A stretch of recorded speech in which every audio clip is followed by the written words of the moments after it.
Hello सी ender के बच्चों। दोस्तों अगर आप लोगों का अटेम्प्ट जनवरी 2026 में है और अगर आप लोगों ने अभी तक इंस्टीट्यूट के स्टडी मटेरियल को ठीक से नहीं पढ़ा हुआ है और डर लग रहा है कि सर आईसीएआई के क्वेश्चन अभी तक हम लोगों ने सॉल्व नहीं किए या एक ही बार सॉल्व किया और उसका रिवीजन करना बाकी है, तो दोस्तों ये वीडियो आप लोगों के लिए बहुत काम का होगा। फटाफट जल्दी से लाइक करो और ये वीडियो को आगे देखना चालू करो। दोस्तों मैंने क्या किया है ना, आपके इंस्टीट्यूट के सभी जो क्वेश्चन है बकायदा 1-on-1 सारे क्वेश्चंस को रीड किया है और मैं लेके आया हूं आप लोगों के लिए सिलेक्टिव इंपॉर्टेंट क्वेश्चंस। देखो इंस्टीट्यूट के वैसे तो आपने सभी क्वेश्चंस को यहाँ पे पढ़ लेना चाहिए था पहले, बट बाय एनी रीजन अगर आप लोगों ने पहले क्वेश्चंस को नहीं पढ़ा हुआ है या ठीक से रिवीजन नहीं किया है तो इतने तो भी क्वेश्चंस आप लोगों को स्किप नहीं करने, यानी कि ये क्वेश्चंस आप लोगों को कंपलसरी करके जाने ही जाने। ठीक है, वो क्वेश्चन मैंने आप लोगों के लिए आइडेंटिफाई किए और अगर ये पीडीएफ आप लोगों को चाहिए रहेगा तो डिस्क्रिप्शन में टेलीग्राम ग्रुप का लिंक दिया हुआ है, आप वहां पे जाके ये पीडीएफ को डाउनलोड कर सकते हो। चलो स्टार्ट करेंगे। अभी ये बेसिकली ये कौन से फॉर्मेट में आपको क्वेश्चन आंसर्स मिलेंगे ध्यान से देखना। यहाँ पे ना रेफरेंस नंबर है इंस्टीट्यूट के क्वेश्चन नंबर का, फिर यहाँ पे मैंने आप लोगों के लिए क्या किया हुआ है ना, पूरा जो आपका क्वेश्चन है ना उसका टेक्स्ट को यहाँ पे कॉपी करके रखा हुआ है। फुल टेक्स्ट आप लोगों को यहाँ पे मिल जाएगा और लास्ट में मैंने क्या किया, लास्ट नहीं बट यहाँ पे क्वेश्चन का मैंने समरी बना के रखा है आप लोगों के लिए कि आप लोगों को एग्जैक्टली आंसर के अंदर क्या लिखना है, मतलब क्वेश्चन क्या है उसके बारे में। फिर याद पे आता है कौन से कोर कंसेप्ट आप लोगों के टेस्ट किए गए थे और यहाँ पे मैंने छोटा सा आंसर का समरी भी आप लोगों के लिए बना के रखा है। तो यहाँ पे मैं एकदम डिटेल में डिस्कशन कुछ भी नहीं करने वाला, बट जो क्वेश्चन का समरी है मैं उसके बारे में यहाँ पे डिस्कस करते जाऊंगा और फटाफट अपन उसके आंसर्स को भी देख लेंगे। चलो सबसे पहले जो एक क्वेश्चन था ना, यहाँ पे आप लोगों को ये वाला जो क्वेश्चन है कौन सा, पृथ्वी एसोसिएट वाला, यहाँ पे आप लोगों को किसके ऊपर टेस्ट किया गया हुआ है, तो आप लोगों को वो एक्टिविटीज पूछी गई है which are treated as supply without consideration, यानी कि आपको यहाँ पे शेड्यूल 1 में के 4 एक्टिविटीज के बारे में लिखना था। ठीक है, ये क्वेश्चन देख लो। फिर अगले क्वेश्चन में क्या बोला हुआ है, क्या कंपोजिट सप्लाई के ऊपर हाईएस्ट रेट से टैक्स लगता है क्या, उसके बारे में तो answer is no. Composite supply पे प्रिंसिपल गुड्स और सर्विसेज के रेट से टैक्स लगेगा, उसके ऊपर ये क्वेश्चन है। अगला क्वेश्चन क्या बोलते हैं, determine if stock transfer of finish goods between registered factory and depot, अगर डिस्टिंक्ट पर्सन के बीच में स्टॉक ट्रांसफर हो रहा है तो उसको सप्लाई मानेंगे क्या, यानी कि शेड्यूल 1 के पैरा 2 के ऊपर क्वेश्चन पूछा गया हुआ है, यस हम लोग उसको सप्लाई मानेंगे। फिर अगला क्वेश्चन आपका हायर परचेस के ऊपर है कि जब आपका टाइटल फ्यूचर डेट पर ट्रांसफर होता है तो सप्लाई ऑफ गुड्स मानेंगे या सप्लाई ऑफ सर्विस, यानी कि ये शेड्यूल 2 के पैरा 1 के बारे में बात करता तो हम लोग इसको क्या मानेंगे, सप्लाई ऑफ गुड्स मानेंगे, उसके ऊपर ये क्वेश्चन था। आ जाओ जल्दी से आगे। फिर आगे क्या पूछा गया है, इंपोर्ट ऑफ सर्विस को इंडिपेंडेंट केसेस में पूछा गया है, सप्लाई मानेंगे या नहीं। देखो पहला केस किसका बात कर रहे, श्रीनीति कौशिक ने रेचल को कंसिडरेशन देके सर्विसेज लिया तो कहने से इसको हम लोग सप्लाई कंसीडर करेंगे। फिर इंटीरियर डेकोरेशन की सर्विसेज लिए, अपने भाई से लिए विदाउट कंसीडरेशन लिए तो हम लोग सप्लाई नहीं मानेंगे। फिर अगर यहाँ पे ऊपर सर्विसेज बिजनेस प्रीमाइस के लिए ली जाती तो कहना से सप्लाई मानेंगे, यानी कि ये पूरा का पूरा क्वेश्चन किसके ऊपर आ रहा है आपका, इंपोर्ट ऑफ सर्विस, दोनों आते हैं इसके अंदर, विद कंसीडरेशन भी आ रहा है आपका और विदाउट कंसीडरेशन वाले भी कंसेप्ट यहाँ पे टेस्ट हो रहे हैं।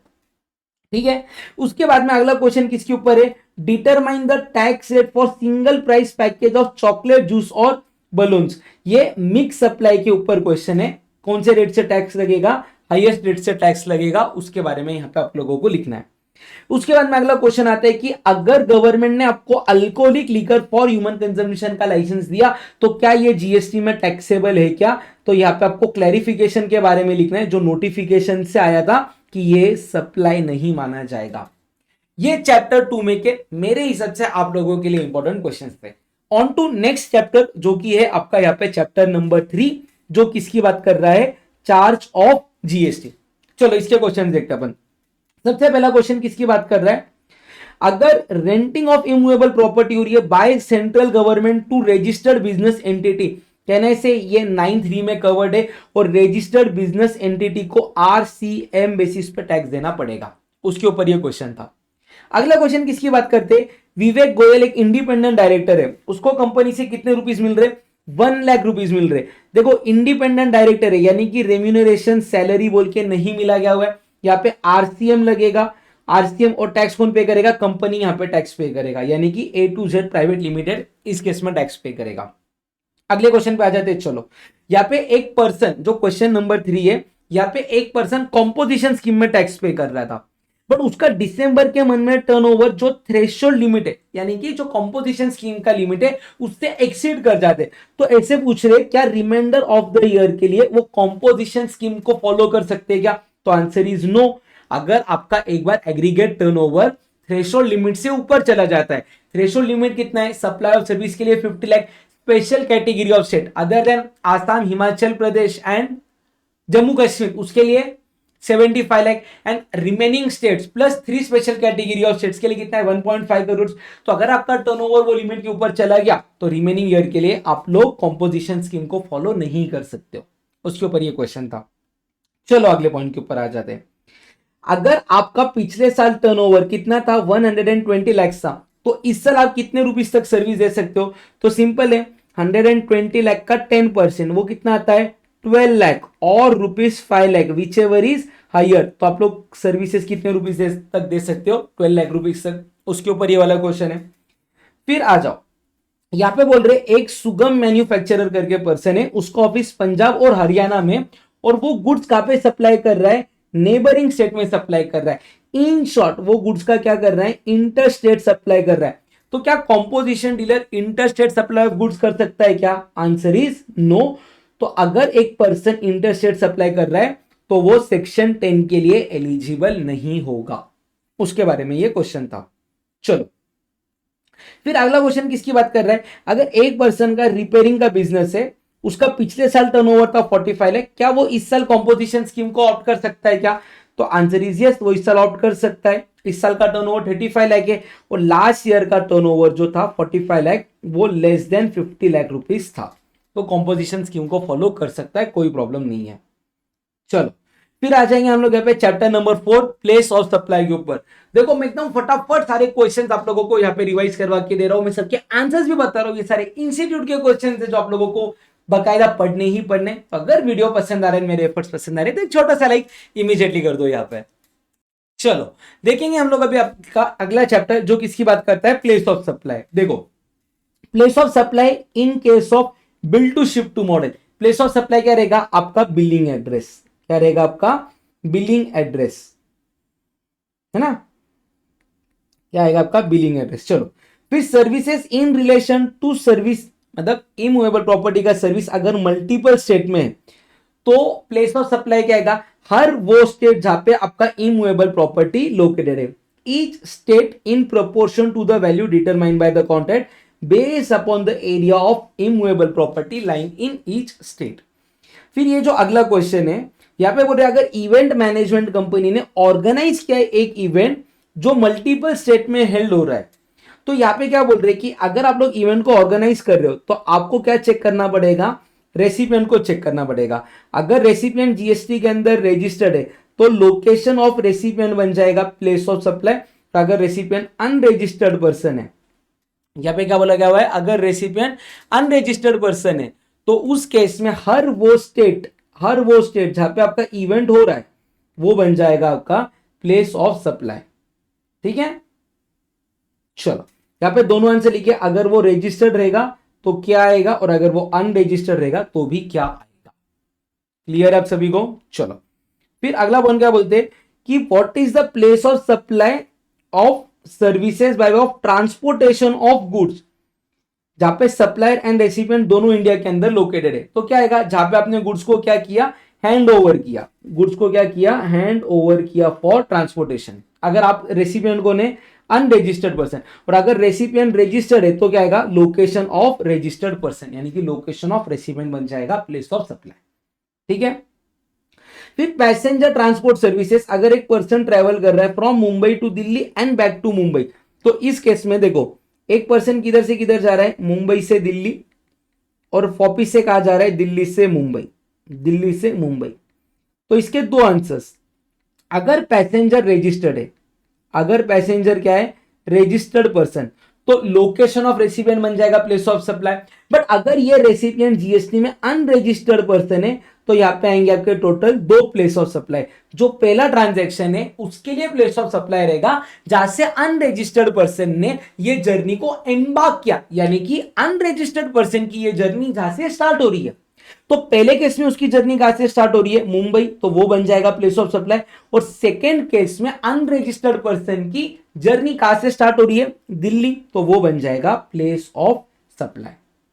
समझा क्या, क्लियर है यहां तक? चलो फिर आ जाते हैं अगले चैप्टर के ऊपर जो किसकी बात करता है, exemption from GST. Exemption from GST में पहले क्वेश्चन में आपको चैरिटेबल एक्टिविटीज के डेफिनेशंस पूछे गए हैं, आपको वो लिखने। फिर ये पूछा गया है अगर फूड सर्विसेज प्रोवाइड कर रहे हैं हॉस्पिटल टू एडमिटेड पेशेंट, तो कहने से इसको हम लोग क्या मानेंगे, कॉम्पोजिट सप्लाई, और उसको भी क्या मानेंगे, एग्जेम्प्ट मानेंगे। फिर अगला पॉइंट बोल रहा है hiring of motor vehicle to state undertaking, जिसके अंदर पैसेंजर ट्रांसपोर्ट कितने हो रहे हैं, 8 से 10। देखो अगर यहाँ पे सीटिंग कैपेसिटी मोर देन 12 रहता तो एग्जेम्प्ट है, बट क्योंकि यहाँ पे सीटिंग कैपेसिटी 8 से 10 थे, इसके लिए ये क्या बन जाएगा, टैक्सेबल बन जाएगा। याद है? अच्छा यहाँ पे अगर वर्ड स्टेट ट्रांसपोर्ट की जगह लोकल अथॉरिटी रहता, क्या रहता, लोकल अथॉरिटी, तो कहना है ये ई व्हीकल होना चाहिए था उस केस में। स्टेट के केस में नॉर्मल व्हीकल चाहिए, but seating capacity more than 12 चाहिए। यहाँ पे सीटिंग कैपेसिटी ही 12 से कम है, इसके लिए वो क्या बन गया, टैक्सेबल। बोलो जल्दी जल्दी, कॉन्फिडेंस बढ़ रहा है क्या? कमेंट आना चाहिए सब बच्चों का, सर कॉन्फिडेंस इंक्रीज, या तो बस बोल दो कॉन्फिडेंस इंक्रीज, यानी कि मुझे भी मोटिवेशन मिलेगा आप लोगों के लिए नए वीडियोस लेके आने के लिए। चलो अगले क्वेश्चन के ऊपर आते हैं हम लोग। क्या बोल रहे हैं यहाँ पे, exemption on entrance fees charge by recognised educational institution. Recognised educational institution ने, देखो क्वेश्चन नंबर 8 है आपके स्टडी मटेरियल का, एग्जामिनेशन चैप्टर का, वहां पे बोला गया है एक कॉलेज है जो कि एजुकेशनल इंस्टीट्यूशन है, उसने एंट्रेंस टेस्ट के लिए कोई तो भी आप लोगों से फीस ली, तो कहना है ये सर्विस जीएसटी में क्या हो जाएंगे, एग्जेम्प्ट हो जाएंगे। ठीक है। उसके बाद में केएन एंटरप्राइजेस एक इवेंट ऑर्गेनाइजर है, उसने दिल्ली के अंदर मेक इन इंडिया इनिशिएटिव के लिए कोई तो भी इवेंट को ऑर्गेनाइज किया, उसका बोलना है उसको इसके ऊपर जीएसटी पे नहीं करना है। भैया बात गलत है, आपको जीएसटी भरना पड़ेगा। हाँ अगर इवेंट आपका आउटसाइड इंडिया होता तो एग्जेम्पशन मिल जाता, बट क्योंकि इवेंट अपने इंडिया में ऑर्गेनाइज किया हुआ है, आपको जीएसटी भरना पड़ेगा। ठीक है, आपको एग्जेम्पशन नहीं मिलेगा। चलो ये था आपका एग्जेम्पशन फ्रॉम जीएसटी वाला चैप्टर। अगला चैप्टर आपका किसकी बात करता है, टाइम ऑफ सप्लाई। किसकी बात कर रहा है, टाइम ऑफ सप्लाई। चलो टाइम ऑफ सप्लाई के क्वेश्चंस को देखेंगे यहां पे फटाफट। देखो यहां पे क्या बोला जा रहा है, क्या जीएसटी आपको भरना है on advance receipt for supply of goods और services under forward charge mechanism. देखो भैया मैंने इसका एक इजी वाला चार्ट बता देता हूं, आप लोगों को क्या मिल रहा है, एडवांस मिल रहा है। एडवांस दो बातों के लिए मिलेगा, एक तो गुड्स के लिए मिलेगा या किसके लिए मिलेगा, सर्विस। अगर सर्विसेज के लिए मिल गया तो आपके ऊपर टैक्सेबल है, बट अगर ये आपको गुड्स के लिए मिल रहा है तो अगेन दो बातें, गुड्स या तो आपके रहेंगे स्पेसिफाइड एक्शनेबल क्लेम्स, क्या रहेगा आपके स्पेसिफाइड एक्शनेबल क्लेम्स। अगर ये स्पेसिफाइड एक्शनेबल क्लेम है तो यस एडवांस के ऊपर टैक्स देना पड़ेगा, बट अगर ये अदर गुड्स के लिए अगर आप लोगों को एडवांस मिल रहा है तो उसके ऊपर टैक्स देने की जरूरत नहीं है। बराबर है। फिर अगला ये वाला जो क्वेश्चन है ये किसके ऊपर फोकस कर रहा है, time of supply of transport service under RCM. तो ये देखो यहां पे अपन डिस्कस कर लेंगे। ठीक है, सर्विसेज कब बोली गई थी देने के लिए, 17 जून। एडवांस कब दिया जा रहा है, 17 जून। कंसाइनमेंट भेजा नहीं गया, कंसाइनमेंट कब गया, 20 जुलाई। इनवॉइस कब आ रहा है, 22 जुलाई। टाइम ऑफ सप्लाई क्या आएगा, time of supply RCM services में आएगा 61st day from the date of invoice, और जिस दिन आपको पेमेंट डेबिट किया विच एवर इज अर्लियर। तो यहाँ पे इस हिसाब से आंसर क्या रहा है आप लोगों का, डेट ऑफ पेमेंट, पेमेंट 17 जून को किया गया था ऐसे बोला गया भाई, हाँ ये रहा एडवांस दिया गया भाई, तो वो बन जाएगा आपका टाइम ऑफ सप्लाई। ठीक है। फिर आएगा आपका time of supply for services when invoice is delayed. अच्छा इनवॉइस डिलेड हुआ तो टाइम ऑफ सप्लाई क्या आएगा, date of provision of service और date of receipt of payment whichever is earlier. ठीक है, यहां पे उसने एडवांस कब दिया था, 5 जनवरी, है ना। सर्विसेज कब कंप्लीट हो रही, 23 अप्रैल। इनवॉइस दिया ही नहीं गया हुआ है, तो टाइम ऑफ सप्लाई क्या रहेगा, date of provision of service यानी कि 23 अप्रैल और 5 जनवरी विच एवर इज अर्लियर। तो आंसर क्या आएगा आपका, 5 जनवरी आपका आंसर आ जाएगा।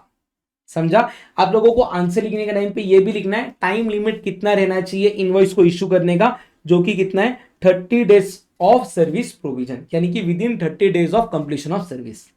ठीक है बच्चों। चलो अगर आप लोगों को एडवांस पेमेंट मिल रहा है तो उसका टाइम ऑफ सप्लाई क्या रहेगा, देखो मिस्टर ए ने पेमेंट किया था 3 अगस्त को, प्रोविजन ऑफ सर्विस पेंडिंग था, तो जिस दिन एडवांस पेमेंट किया वो बन जाएगा आपका टाइम ऑफ सप्लाई। वो क्या बन जाएगा? Time of supply. क्लियर है? इनवॉइस आ रहा था 7 सितंबर को, बट पेमेंट कब आ रहा था? 3 अगस्त को, तो टाइम ऑफ सप्लाई क्या बन जाएगा? 3 अगस्त बन जाएगा। प्रणव एसोसिएट ने रिकवरी एजेंट का सर्विस दिया टू न्यूट्रंस क्रेडिट लिमिटेड, एक एनबीएफसी को 15 जनवरी में। इनवॉइस कब गया? 7 फेब को गया। पेमेंट कब आ रहा है? 18 अप्रैल। बैंक से कब डेबिट हो रहा है? 20 अप्रैल। आपको ये निकालना है टाइम ऑफ सप्लाई। अच्छा, प्रणव एसोसिएट यहाँ पे कौन है? प्रोप्राइटर। तो यहाँ पे ना सेक्शन 9(3) का भी रेफरेंस आया हुआ है, यानी कि recovery agent services provided by individual to bank, it is taxable under RCM. एक तो सबसे पहले आपको ये डिटरमाइन करना पड़ेगा। अच्छा, आरसीएम में टैक्सेबल है तो टाइम ऑफ सप्लाई क्या बन जाएगा? 61st डे बन जाएगा, है ना। 61st day from invoice. Invoice था 7 फेब को, तो 61st डे क्या बन गया? 9 अप्रैल। और डेट ऑफ पेमेंट, पेमेंट कब हो रहा है? 18 अप्रैल को हो रहा है। 18 अप्रैल और 20 अप्रैल विच एवर इज अर्लियर, तो अपन ने क्या ले लिया? 18 अप्रैल। तो टाइम ऑफ सप्लाई क्या आएगा?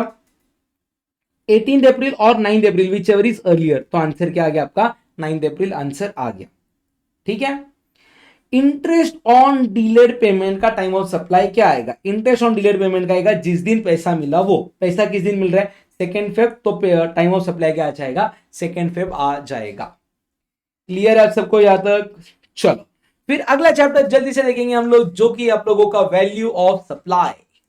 चलो अभी वैल्यू ऑफ सप्लाई के लिए ना दोस्तों, आप सभी को ना सबसे ज्यादा कंफ्यूजन कौन से वाले पॉइंट में होता है? सब्सिडी वाले पॉइंट में होता है ना। तो मैं सब्सिडी के ऊपर एक अलग से वीडियो लेके आऊंगा। अगर बच्चों ने कमेंट बॉक्स में ये कमेंट कर दिया सब्सिडी वीडियो, बस आप लोग कमेंट कर दो सब्सिडी वीडियो में, उसके अंदर जो सारे केसेस हो सकते हैं, जो सारे परम्यूटेशन एंड कॉम्बिनेशन है ना, उसके ऊपर एक अलग से क्वेश्चन लेके आऊंगा। उसको मैं यहाँ पे मर्ज नहीं करूंगा। हाँ, बट अगर आप लोगों को प्रैक्टिस करना है वैल्यू ऑफ सप्लाई के क्वेश्चंस को, तो आप लोग क्या करो, आपका क्वेश्चन नंबर 1 इंस्टीट्यूट के स्टडी मटेरियल का, क्वेश्चन नंबर 8, क्वेश्चन नंबर 10 और क्वेश्चन नंबर 11, ये मेरे हिसाब से 4 क्वेश्चन है जो आप लोगों ने सॉल्व करने चाहिए। आप इतने चारों सॉल्व कर लो, इसके अंदर मैक्सिमम केसेस कवर्ड है।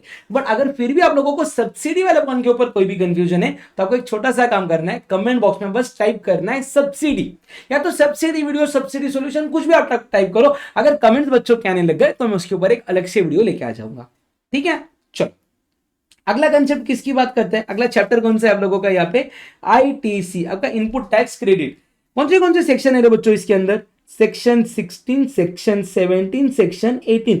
ये चैप्टर तो आपका A+ कैटेगरी वाला है ना। क्वेश्चन नंबर 1 में भी आपको ये चैप्टर देखने के लिए मिलने ही वाला है। चलो पहला वाला क्वेश्चन यहाँ पे क्या बोल रहे हैं, क्या एक पर्सन आईटीसी क्लेम कर सकता है क्या without the payment of consideration?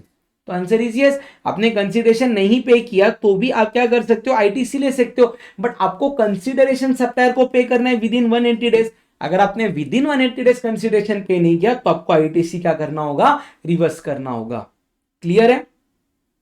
क्या मैक्सिमम टाइम लिमिट है आईटीसी लेने का, और reason thereof maximum time limit क्या है? 30 नवंबर फॉलोइंग द फाइनेंशियल ईयर और date of annual return whichever is earlier, ठीक है। चलो फिर यहां पे क्या बोला गया भाई, एक पर्सन ने कैपिटल गुड्स को परचेस किया, उसका बोलना है मैं डेप्रिसिएशन भी क्लेम करूंगा उसके ऊपर और आईटीसी भी क्लेम करूंगा, अलाउड है क्या? नहीं। ये आपके इंस्टीट्यूट का था क्वेश्चन नंबर 8। क्वेश्चन नंबर 9 ये क्या बोल रहे कि एक कंपनी ने अपने एग्जीक्यूटिव डायरेक्टर के लिए एक कार ली जिसका सीटिंग कैपेसिटी है 5% का, क्या उसको आईटीसी मिलेगा? तो 17(5) ने क्लियरली बोला भाई, अगर seating capacity up to 13 people and अगर गाड़ी का use is other than transportation of passenger, training school और ट्रेडिंग ऑफ मोटर व्हीकल, तो आपको आईटीसी नहीं मिलेगा। इसके लिए ये 17(5) में क्रेडिट ब्लॉक किया गया है। क्लियर है बच्चों? चलो आ जाओ जल्दी से क्वेश्चन नंबर 10 के ऊपर। क्या बोलता है क्वेश्चन नंबर 10? देखो, a technical testing agency test each batch of machine before dispatch by BMT limited. Some tools are dispatched to SEZ unit for authorized operation without payment of GST as they are not taxable. Should BMT reverse the ITC on testing agency services attributable to SEZ supply? Basically आपको पूछ रहे क्या ITC eligible है क्या zero rated supply के लिए? देखो ITC आप लोगों को मिलेगा ओनली व्हेन आपका आउटवर्ड सप्लाई क्या है? Taxable supply. अगर आपका आउटवर्ड सप्लाई एग्जाम सप्लाई है तो आपको आईटीसी नहीं मिलेगा, बट अगर आपका जीरो रेटेड सप्लाई है तो जीरो रेटेड सप्लाई को टैक्सेबल सप्लाई माना जाता है और आपको उसके ऊपर आईटीसी मिलेगा, रिवर्स करने की जरूरत नहीं है, ठीक है। फिर ITC availability on becoming liable for registration. आप लोग जिस दिन लायबल फॉर रजिस्ट्रेशन थे आपको यह चेक करना है, आपको क्या चेक करना है, आपने एप्लीकेशन कब किया। अगर आपने एप्लीकेशन विद इन 30 डेज कर दिया तो आपको आईटीसी मिल जाएगा। बबला एंटरप्राइजेस एक्सक्लूसिवली एंगेज था एग्जाम सप्लाई करने में। अच्छा देखो मैं बोलूं क्या, ये कंसेप्ट क्या बोल रहा है, देखो अगर आपका एग्जाम सप्लाई क्या बनता है, टैक्सेबल सप्लाई बनता है, क्या बनता है, टैक्सेबल सप्लाई। तो जो ये जिस दिन वो टैक्सेबल बन रहा उसका प्रीसीडिंग डे पे आपको जाना है, उसके कौन से दिन पे जाना है आपको, प्रीसीडिंग डे। तो जो भी आपके पास इनपुट्स है, इनपुट्स किधर है आपके, raw material, semi finish goods और फिनिश गुड्स, उसका आपको आईटीसी मिलेगा। साथ ही साथ आपको कैपिटल गुड्स का आईटीसी मिलेगा, प्रोवाइडेड आप माइनस करोगे 5% पर कैलेंडर क्वार्टर, उतना आईटीसी आप लोगों को मिल जाएगा, है ना, वो यहाँ पे लिखा हुआ है।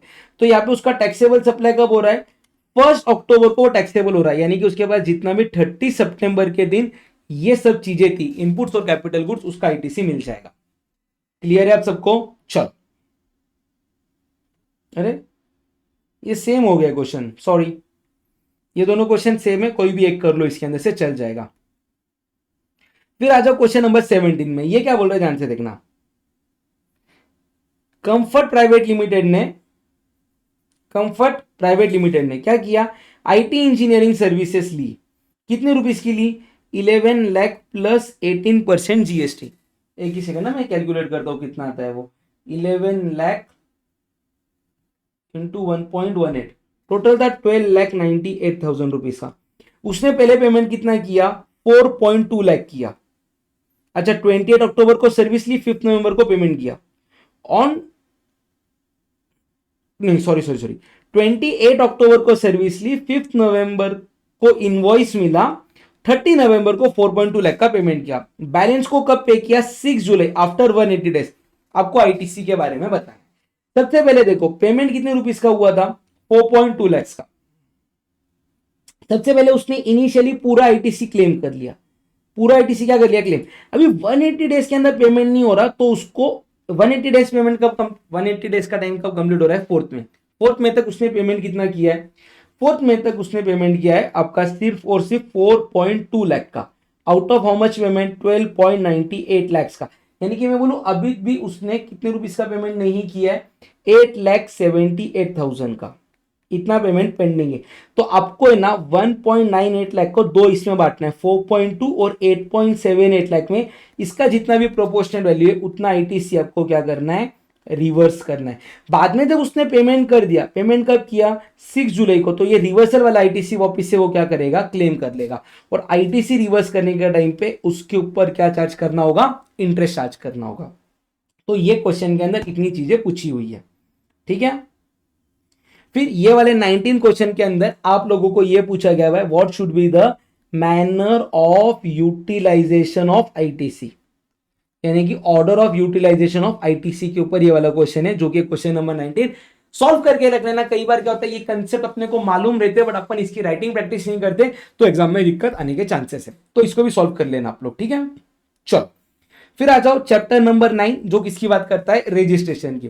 सबसे पहला question effective date of registration है, जब आपने फाइल किया है विद इन 30 डेज एप्लीकेशन, तो इफेक्टिव डेट ऑफ रजिस्ट्रेशन क्या रहेगा, जिस दिन आप लोग लाइबल फॉर रजिस्ट्रेशन थे वो बन जाएगा effective date of registration. Same नीचे भी उसी के ऊपर क्वेश्चन है, तो पहला क्वेश्चन था आपका 1A, दूसरा क्वेश्चन था आपका 1B।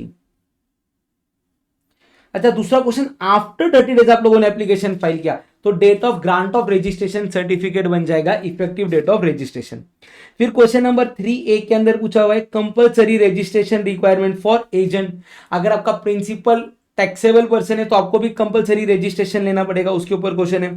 3B किसकी बात करता है, exemption for registration of agriculturist, ये सेक्शन 23 के ऊपर पूछा गया हुआ क्वेश्चन है। फिर क्वेश्चन नंबर 6A के अंदर बोला गया हुआ है अगर एक पर्सन की लायबिलिटी क्या है रजिस्ट्रेशन की, जब वो त्रिपुरा और आसाम में से काम कर रहे हैं। देखो आसाम का टर्नओवर 33 लाख, त्रिपुरा का टर्नओवर 11 लाख, एग्रीगेट टर्नओवर कितना 44 लाख, तो वो दोनों स्टेट में लायबल फॉर रजिस्ट्रेशन है, उसके ऊपर ये क्वेश्चन था। फिर अगला पर्सन हिमाचल प्रदेश में बिजनेस कर रहा है, पान मसाला का टर्नओवर 24 लाख है। वैसे हिमाचल प्रदेश में अगर आप लोग गुड्स बेचोगे तो लिमिट आपके लिए कितना है 40 लाख, बट अगर आप लोग पान मसाला बेचोगे तो आपके लिए लिमिट कितना है 20 लाख, तो आपको यहाँ पे कंपलसरी रजिस्ट्रेशन लेना पड़ेगा, उसके ऊपर ये क्वेश्चन था। फिर यहाँ पे बोला गया है Ankit of Assam intrastate taxable services दे रहा है, टर्नओवर 25 लाख है, क्या उसको रजिस्ट्रेशन लेना पड़ेगा? आंसर इज यस, उसको रजिस्ट्रेशन लेना पड़ेगा क्योंकि सर्विसेज के लिए लिमिट 20 लाख है। अगर person taxable supply of service कर रहा है from different state with same PAN number, can he operate with a single registration? Answer is no. Every state जहां से आपका आउटवर्ड टैक्सेबल सप्लाई, वहां पे आपको कंपलसरी सेपरेट रजिस्ट्रेशन करना पड़ेगा। क्या यूएन बॉडीज को रजिस्ट्रेशन लेना कंपलसरी है? आंसर इज नो, कंपलसरी नहीं है, ऑप्शनल है उनके पास। अगर उनको जो भी उनका इनवर्ड सप्लाई उसका रिफंड क्लेम करना रहेगा तो रजिस्ट्रेशन लेना मैंडेटरी है। ये था आपका क्वेश्चन नंबर 15। क्वेश्चन नंबर 17 पूछता है validity of casual taxable person और नॉन रेसिडेंट टैक्सेबल पर्सन। तो जितना भी टाइम उन्होंने मेंशन किया है इन एप्लीकेशन और 90 days which ever is lower, उतना उनका वैलिडिटी देता, उनको एक ही बार एक्सटेंशन मिलेगा for a further period of maximum 90 days, है ना। अगर आपका बिजनेस ट्रांसफर हो रहा है तो क्या आपको रजिस्ट्रेशन कंपलसरी है? तो आंसर इज यस। जो ट्रांसफरी है और जो सक्सेसर है, जिस दिन से उनको बिजनेस मिला उस दिन से उनका रजिस्ट्रेशन का लायबिलिटी आ जाता है। ये क्वेश्चन उसके ऊपर था, ठीक है। फिर चैप्टर नंबर 10 सबसे पहले पूछते हैं कि अगर गुड्स का मूवमेंट है तो क्या टाइम लिमिट के अंदर इनवॉइस इशू होना चाहिए? तो before the commencement of movement. ये था आपका क्वेश्चन नंबर 1। क्वेश्चन नंबर 5 में पहला वाला point, time limit for issuing invoice in case of supply of service within 30 days of provision of service, उसके ऊपर क्वेश्चन था। फिर document issuance for goods return by recipient. देखो अगर recipient है वो आपके बुक में डेटर है, उसने गुड्स को रिटर्न कर दिया, आपको डेटर का बैलेंस कम करना है तो आपको क्या इशू करना होगा? Credit note.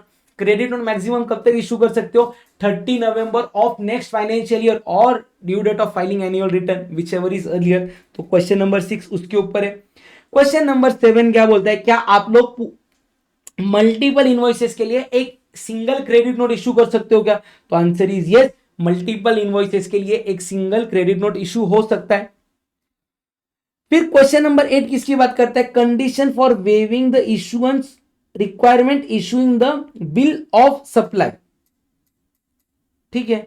Bill of supply, अगर आप लोग सप्लाई कर रहे हो किसी भी अनरजिस्टर्ड रेसिपिएंट को और आपका सप्लाई का वैल्यू 200 रुपीज से कम है और रेसिपिएंट को टैक्स बिल ऑफ सप्लाई भी नहीं चाहिए, तो आप उसका डे एंड पे consolidated bill of supply issue कर सकते हो। उसके ऊपर ये क्वेश्चन था, क्वेश्चन नंबर 8। क्वेश्चन नंबर 13 किसके ऊपर है? Document issuance when advance is received and refunded. जब एडवांस रिसीव हो रहा है तब आप लोग क्या इशू करोगे? Receipt voucher. जब एडवांस को रिटर्न दे रहे हो तब आप लोग क्या इशू करोगे? रिफंड वाउचर को इशू करोगे। क्लियर है क्या? क्लियर है? ये था आपका क्वेश्चन नंबर 13। आ जाओ जल्दी जल्दी से फटाफट देखेंगे क्वेश्चन नंबर 11। देखो चैप्टर के अंदर 5 ही क्वेश्चन है, तो एक तो ट्राई करना पांचों क्वेश्चन को प्लीज पढ़ लो यार, सिर्फ 5 क्वेश्चन है और ये एक कैटेगरी है, एग्जाम में बहुत चांसेस है इसके ऊपर क्वेश्चन आएंगे। यहाँ पे स्ट्रेट फॉरवर्ड क्वेश्चन है, who is required to maintain books of accounts and in which place. जो भी रजिस्टर्ड पर्सन है उसको every principal place of business and additional place of business पे तो बुक्स ऑफ अकाउंट्स को मेंटेन करना है। कॉम्पोजिशन स्कीम के डीलर को कौन से बुक्स ऑफ अकाउंट्स को मेंटेन नहीं करना है, उसके बारे में आप लोगों को यहाँ पे मेंशन करना है। और वेयर हाउस वाले ओनर को कौन से बुक्स ऑफ अकाउंट्स को मेंटेन करना है, उसके ऊपर ये क्वेश्चन है। इस चैप्टर में 5 क्वेश्चन है, प्लीज पांचों कर लेना अच्छे से, एग्जाम में हाई प्रोबेबिलिटी है इसके ऊपर क्वेश्चन आने की। फिर ये अगला chapter 12 e way bill. Documents required to be carry during the movement of goods. तो आपको आपका इनवॉइस या तो बिल ऑफ सप्लाई या तो ई इनवॉइस को कैरी करना है, साथ ही साथ में आपको ई वे बिल नंबर को भी लेके जाना है, या तो ई वे बिल का हार्ड कॉपी लेके जाना है तो RFID radio frequency identification device के ऊपर उसको मैप करके लेके जाओ, उसके ऊपर क्वेश्चन है। फिर अगर आप लोग एक सप्लाई ले रहे हो 40,000 का, ट्रांसपोर्टेशन कॉस्ट है 7,000, तो टोटल कितना हो गया 47,000 प्लस 18% GST लगा दो, अमाउंट 50,000 के ऊपर चला गया। ई वे बिल मैंडेटरी है इश्यू करना, उसके ऊपर ये क्वेश्चन था। क्वेश्चन नंबर 13 किसकी बात करता है? Payment of tax, permissibility of interhead transfer within the electronic cash ledger and refund alternative. देखो यहाँ पे क्या बोल रहे, ए ने डिपॉजिट किए थे 30,000 अंडर द हेड आईजीएसटी का इंटरेस्ट देखो यहाँ पे ना अलग अलग हेड्स रहते हैं इलेक्ट्रॉनिक कैश लेजर में, आईजीएसटी, सीजीएसटी, एसजीएसटी और यूटीजीएसटी और लास्ट में क्या आता है सेस। यहाँ पे अलग अलग हेड रहते हैं, tax, interest, late fee, penalty, others. तो भाई साहब ने पेमेंट किधर डिपॉजिट किया है, आईजीएसटी के इंटरेस्ट अमाउंट में, आईजीएसटी के इंटरेस्ट अमाउंट में कितना डिपॉजिट है 30,000। देखो इलेक्ट्रॉनिक कैश लेजर जो मेजर एंड जो माइनर हेड में है उसी के अगेंस्ट यूज होगा, यानी कि ये 30,000 रुपीज सिर्फ और सिर्फ आईजीएसटी के इंटरेस्ट के अगेंस्ट ही पे हो सकते हैं। ये बंदा क्या बोल रहा है कि मेरा लाइबिलिटी है 30,000 रुपीज पे करने का under the minor head tax. किधर का पेमेंट करने की लाइबिलिटी आ रही थी उसकी, ये वाले इधर की पेमेंट लाइबिलिटी आ रही थी। तो उसका बोलने में ये अमाउंट इधर यूटिलाइज कर सकता हूं क्या, तो आंसर इज नो, आप यूटिलाइज नहीं कर सकते। आप उसको पहले ट्रांसफर कर सकते हो ये हेड से ये हेड में, यानी कि आईजीएसटी इंटरेस्ट हेड से आप उसको ट्रांसफर कर सकते हो आईजीएसटी के टैक्स के हेड में और बाद में आप उसको यूटिलाइज कर सकते हो। समझा क्या, ठीक है। चलो फिर यहाँ पे आपको 2,000 रुपीज लेट फी आ रहा है भरने के लिए। टैक्स कंसल्टेंट बोल रहा है कि आपको ये पेमेंट सिर्फ इलेक्ट्रॉनिक क्रेडिट लेजर से कर सकते हो, वो बोल रहा सही बोल रहा है क्या, answer is no. Electronic credit ledger से आप ओनली टैक्स का पेमेंट कर सकते हो। कौन सा पेमेंट कर सकते हो, टैक्स। लेट फी का पेमेंट कंपलसरी किसके थ्रू होना चाहिए, इलेक्ट्रॉनिक कैश लेजर के थ्रू होना चाहिए। समझा क्या। उसके बाद में क्या बोल रहे हैं कि आपको आरसीएम का लाइबिलिटी है 2,700 का, तो आरसीएम का लाइबिलिटी कंपलसरी किससे पे होना चाहिए, कैश। किससे पे होना चाहिए, कैश। यहां पे वो बंदे का बोलना है कि इसका पेमेंट हम लोग किससे करेंगे, आईटीसी के बैलेंस से करेंगे। चलेगा क्या, आंसर इज नो, अलाउड नहीं है। ये था आपका क्वेश्चन नंबर 8, पहला था क्वेश्चन नंबर 6, फिर था क्वेश्चन नंबर 5। मजा आ रहेगा। देखो मैं बहुत फास्ट आप लोगों को यहाँ पे रिवाइज कर रहा हूँ इंस्टीट्यूट के सारे इंपॉर्टेंट क्वेश्चंस। आपको ये क्वेश्चन एक बार अच्छे से देखने हैं और वीडियो को लाइक करना है। इतनी देर से वीडियो देख रहे हो तो लाइक छोटा सा कर दो, कमेंट कर दो, कॉन्फिडेंस इंक्रीज करके फटाफट। चलो और एक क्वेश्चन देखा था, question number 3, are principle of unjust enrichment applicable for payment of tax made under GST. तो yes, principles are applicable. Every person who has paid the tax shall, unless contrary is proved, be deemed to have passed the full incidence of tax to the recipient. ये question है, इसको आप लोग read कर लेना, ठीक है। फिर आते हैं क्वेश्चन नंबर 14 के ऊपर, टीडीएस और टीसीएस अगेन ए प्लस कैटेगरी। एग्जाम में 100% इसके ऊपर से एक तो भी क्वेश्चन आने वाला है, ठीक है। पहला क्वेश्चन क्या बोले, देखो अगर कंपनी सेल कर रही है ओन प्रोडक्ट्स टू खुद की वेबसाइट तो टीसीएस आएगा क्या, आंसर इज नो, नहीं आएगा। क्या इलेक्ट्रॉनिक कॉमर्स ऑपरेटर को जीएसटी के स्टेटमेंट फाइल करने, आंसर इज यस, उनको जीएसटीआर 8 फाइल करना पड़ता है with in 10 days after the end of the month, ठीक है। और एनुअल स्टेटमेंट फाइल करना पड़ता है इन कब तक, 31 दिसंबर फॉलोइंग द फाइनेंशियल ईयर। उसके ऊपर क्वेश्चन है, applicability of TCS when a supplier sell goods through a third party electronic commerce operator. तो यस, उस केस में टीसीएस एप्लीकेबल हो जाएगा।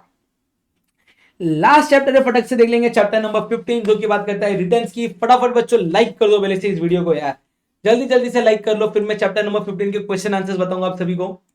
चलो हो गया लाइक करके, जल्दी से देखो यहाँ पे ध्यान दो।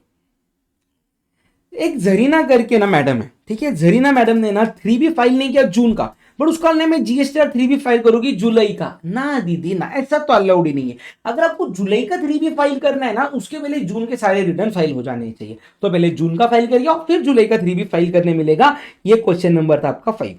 फिर भैया क्वेश्चन नंबर 9 क्या बोलता है ना, क्या annual return versus final return upon cancellation, यानी कि क्वेश्चन में बोला गया है आपने रजिस्ट्रेशन कैंसिल किया और आपका टैक्स कंसल्टेंट ये बोल रहा है कि आपको या तो फाइनल रिटर्न भरना है या तो एनुअल रिटर्न भरना है। मुन्ना नहीं, एनुअल रिटर्न अलग है, फाइनल रिटर्न अलग है। एनुअल रिटर्न हर वो बंदे को फाइल करना है जिसका एग्रीगेट टर्नओवर 2 करोड़ के ऊपर गया है, बट फाइनल रिटर्न हर वो बंदे को पास करना है जिसका रजिस्ट्रेशन कैंसिल हुआ है। तो अगर आपका रजिस्ट्रेशन कैंसिल हो रहा है तो एनुअल रिटर्न अलग है, वो तो फाइल करना ही पड़ेगा। अगर वो कंडीशन में आप लोग बैठ रहे हो तो फाइनल रिटर्न अलग से फाइल करना होगा आप लोगों को, ठीक है। फिर क्वेश्चन नंबर 4 किसकी बात करते हैं, filing requirement of GSTR for when exiting the scheme mid year, यानी कि क्या होगा भैया, देखो आप लोग है ना, ये साल था आपका अप्रैल 25 से लेके लेट से मार्च 26, यानी कि फाइनेंशियल ईयर कौन सा आ गया 25-26। आपने यहाँ पे ना लेट से 15 जुलाई तक यहां तक आप सेक्शन 10 में थे और during the year due to any reason आप सेक्शन 9 में आ गए, तो क्या ये ईयर के लिए भी आपको जीएसटीआर 4 फाइल करना होगा क्या? तो आंसर इज यस, फाइल करना होगा। कब तक फाइल करना होगा? ईयर एंड होने के बाद में जो 30 जून आता है ना, यानी कि 30 जून 2026 तक आपको जीएसटीआर 4 फाइल करना होगा for the supplies made during this period. समझा क्या? क्लियर है? चलो बढ़ेंगे आगे। List the details of outward supply जो आप आईएफएफ में फाइल कर सकते हो। एक तो सबसे पहले भैया आप लोग सिर्फ बी2बी सप्लाई फाइल कर सकते हो, तो बी2बी के टैक्स इनवॉइस, बी2बी के डेबिट नोट और क्रेडिट नोट आप लोग फाइल कर सकते हो, प्रोवाइडेड मैक्सिमम वैल्यू कितना रहेगा आपका 50 lakh in each of the 2 month. Total value of invoice कितना रहना चाहिए? 50 lakh rupees in each of the 2 months. ठीक है, फिर क्वेश्चन नंबर 7 क्या था आप लोगों का? एक चार्टर्ड अकाउंटेंट है, वो प्रैक्टिसिंग और रजिस्टर्ड है under GST. On query regarding return filing process by a potential client, A represented himself as GST practitioner. A is of the view that he is qualified chartered accountant with a GST registration in the name of his proprietorship. He also qualifies as the GST practitioner. देखो यहाँ पे क्या बोल रहे, एक chartered accountant है, उसका practice है, वो खुद का प्रैक्टिस का उसने जीएसटी रजिस्ट्रेशन लिया जी। देखो दो रजिस्ट्रेशन है, एक चार्टर्ड अकाउंटेंट खुद का जीएसटी प्रैक्टिशनर बोल के रजिस्टर्ड नहीं है अभी तक जीएसटी में, उसका ये जो फर्म है ना, फर्म वो जीएसटी में रजिस्टर्ड है। और सीए क्या बोल रहा, क्योंकि मैं जीएसटी में रजिस्टर्ड हूं, मैं ऑटोमेटिकली जीएसटी प्रैक्टिशनर बन गया और मैं डिपार्टमेंट के सामने जाके प्रेजेंटेशन कर सकता हूं। सही बोल रहा है क्या? नहीं भैया, सही नहीं बोल रहा। अगर इवन इफ आप एक क्वालिफाइड चार्टर्ड अकाउंटेंट हो तो भी आपको जीएसटी पोर्टल पे अपने आपको जीएसटी प्रैक्टिशनर बोल के अलग से एनरोलमेंट करना पड़ेगा। ये सेक्शन 48 में बोला गया है। क्लियर है? इसी के साथ में मैंने आप लोगों के साथ इंस्टीट्यूट के सारे इंपॉर्टेंट क्वेश्चन जो है वो यहाँ पे फटाक से डिस्कस कर लिए। हार्डली 35 मिनट्स का ये वीडियो हो चुका है अभी तक, बहुत ही शानदार है। इसके अंदर से हाई चांसेस से आपको एग्जाम के अंदर क्वेश्चन देखने के लिए मिले। वीडियो पसंद आया तो लाइक जरूर करना, कमेंट करना, कॉन्फिडेंस इंक्रीज। और अगर जीएसटी रिलेटेड कोई भी क्वेरी आप लोगों के माइंड में तो आप कमेंट करना, मैं जरूर उसके ऊपर वीडियो लेके आऊंगा। वीडियो को अपने सभी इंटर के दोस्तों के साथ शेयर जरूर करना। That's it for the day guys, see you all in next video, bye bye.